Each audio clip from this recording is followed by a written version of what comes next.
Hi, in front of me is TCL 10 Plus, and today I would like to show you how you can download and apply live wallpaper called Shadow Galaxy.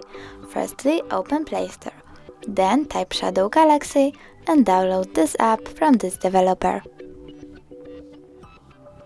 Now open it, click Open, choose Set Wallpaper and decide if you want it to be on home screen or home screen and lock screen. I will go for home screen, so now when I go back, I can see that my wallpaper has changed. Thanks so much for watching. If you enjoyed this video, smash that like button, comment and subscribe. Bye!